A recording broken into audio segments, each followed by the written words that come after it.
નમસ્કાર દર્શક મિત્રો, ધ લોકસત્તા શોમાં આપનું સ્વાગત છે। દેશના અનેક રાજ્યો તેમજ પડોશી દેશ નેપાળમાં વિદાય લેતા વરસાદે રવિવારે જે ભયંકર વિનાશ વેર્યો છે તેના દ્રશ્યો હૃદયદ્રાવક છે। પશ્ચિમ બંગાળના સુંદર પ્રવાસન સ્થળ દાર્જિલિંગમાં મુશળધાર વરસાદના કારણે સર્જાયેલા ભૂસ્ખલન અને પૂરથી સૌથી વધુ તારાજી થઈ છે।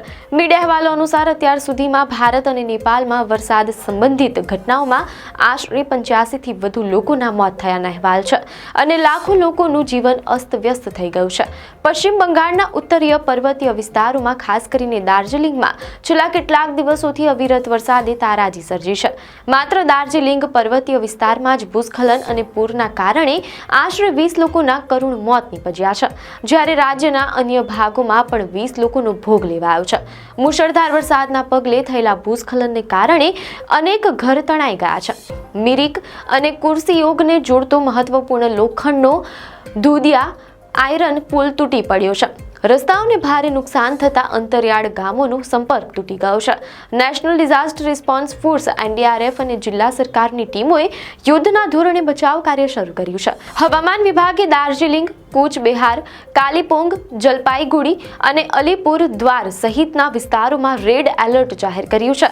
મીડિયા અહેવાલો અનુસાર મુખ્યમંત્રી મમતા બેનર્જીએ પીડિતો માટે વળતરની જાહેરાત કરી છે અને તેઓ પોતે ઉત્તર બંગાળનો પ્રવાસ કરશે તથા ઇમરજન્સી બેઠક કરશે।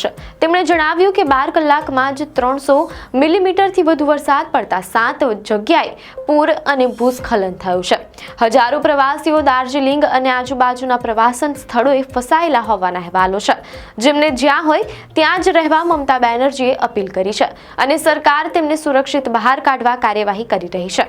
દાર્જિલિંગમાં કુદરતી આપત્તિ વચ્ચે પશ્ચિમ બંગાળમાં હવે પૂરનું જોખમ પણ તોડાઈ રહ્યું છે। આ જોખમ માત્ર ભારતની નદીઓથી નહીં પણ પાડોશી દેશ ભૂતાનમાંથી પણ આવી રહ્યું છે। મીડિયા અહેવાલો અનુસાર ભૂતાનના અધિકારીઓએ ચેતવણી આપી છે કે વાંગચુ નદીનું જળસ્તર એક બંધથી ઉપર વહી રહ્યું છે। સતત વધતા જળસ્તરના કારણે ઉત્તરીય બંગાળમાં પૂરનું જોખમ વધી શકે છે। ભૂતાનના અધિકારીઓએ આ અંગે પશ્ચિમ બંગાળ સરકારને કોઈ પણ પરિસ્થિતિનો સામનો કરવા માટે તૈયારી રાખવા જણાવ્યું છે। નેપાળની તમામ નદીઓ ગંગાને મળે છે, જ્યારે પૂર્વોત્તર ભારતમાં ભારે વરસાદના કારણે બ્રહ્મપુત્ર નદી છલોછલ વહી રહી છે।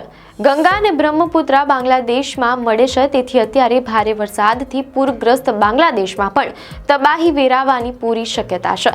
ઉત્તર બંગાળની જેમ જ બિહાર અને દક્ષિણમાં તમિલનાડુ પણ વરસાદના કહેરથી બાકાત નથી। ઉત્તર બંગાળની જેમ જ બિહાર અને દક્ષિણમાં તમિલનાડુ પણ વરસાદના કહેરથી બાકાત નથી। બિહારમાં મુશળધાર વરસાદે રોહતાસ જિલ્લામાં ભારે તારાજી સર્જી છે। શનિવાર રવિવારની એક જ રાતમાં આખો જિલ્લો જળમગ્ન થઈ ગયો હતો। કાચા મકાનો તૂટી પડ્યા હતા। બિહારમાં વરસાદ સંબંધિત ઘટનાઓ અને વીજળી પડવાના કારણે આશરે 10 લોકોના મોત થયા હતા અને 13ને ઈજા પહોંચી હતી। મીડિયા અહેવાલો અનુસાર રાજ્ય સરકારે ભોજપુરમાં મૃતકોના પરિવારજનોને વળતર આપવાની જાહેરાત કરી છે। દક્ષિણ ભારતમાં તમિલનાડુમાં પણ મુશળધાર વરસાદે સામાન્ય જનજીવન ખોરવી નાખ્યું છે। અરબ સાગરમાં સર્જાયેલા શક્તિ વાવાઝોડાએ તમિલનાડુના વાતાવરણ પર વિપરીત અસર કરી છે। હવામાન વિભાગે 9 ઓક્ટોબર સુધી 23 શહેરોમાં મધ્યમથી ભારે વરસાદની આગાહી કરી છે। પાડોશી દેશ નેપાળમાં પણ છેલ્લા કેટલાક દિવસોથી આવી રહેલી અવિરત વર્ષાએ રૌદ્ર રૂપ લીધું છે, જ્યાં અત્યાર સુધીમાં આશરે 55 લોકોનો ભોગ લેવાયો છે અને મૃત્યુઆંક સતત વધી રહ્યો છે। નેપાળના 7 પ્રાંતો તરબોળ થયા છે। બાગમતી, હનુમંતે, મનોહરા સહિતની નદીઓ બે કાંઠે ધમધમી રહી છે અને માર્ગો નદીઓમાં ફેરવાઈ ગયા છે। જમીન ધસી પડવાના કારણે અનેક સ્થળોએ બચાવ કાર્યમાં અવરોધ ઊભો થઈ રહ્યો છે। ભારત સરકાર એક તરફ દેશમાં વિનાશમાં મદદ પહોંચાડવામાં વ્યસ્ત છે, છતાં નેપાળને તમામ શક્ય સહાય પહોંચાડવાની ખાતરી આપી છે।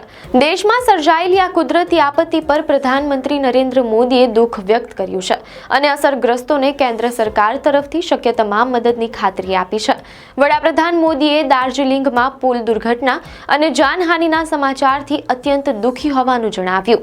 તેમણે કહ્યું કે દાર્જિલિંગ અને આજુબાજુના વિસ્તારો પર ચાંપતી નજર રાખવામાં આવી રહી છે અને અસરગ્રસ્તોને મદદ કરવા માટે કેન્દ્ર સરકાર કટિબદ્ધ છે। ભારત અને નેપાળમાં આવેલા આ કુદરતી સંકટે ફરી એકવાર પુરવાર કર્યું છે કે જ્યારે પ્રકૃતિ પોતાનું રૌદ્ર રૂપ ધારણ કરે છે ત્યારે માનવ સંસાધનો ઓછા પડે છે। દાર્જિલિંગથી લઈને બિહાર અને નેપાળ સુધી સરકારી એજન્સીઓ, NDRF અને સ્થાનિક તંત્રો યુદ્ધના ધોરણે બચાવ કાર્યમાં લાગેલા છે. આ આફતમાંથી બહાર નીકળવા માટે કેન્દ્ર, રાજ્ય અને પડોશી દેશો વચ્ચે સંકલન અને સહયોગ જ એકમાત્ર રસ્તો છે. આપને માહિતી સારી લાગી હોય તો વિડીયોને લાઇક અને શેર કરજો, ચેનલને સબસ્ક્રાઇબ કરજો.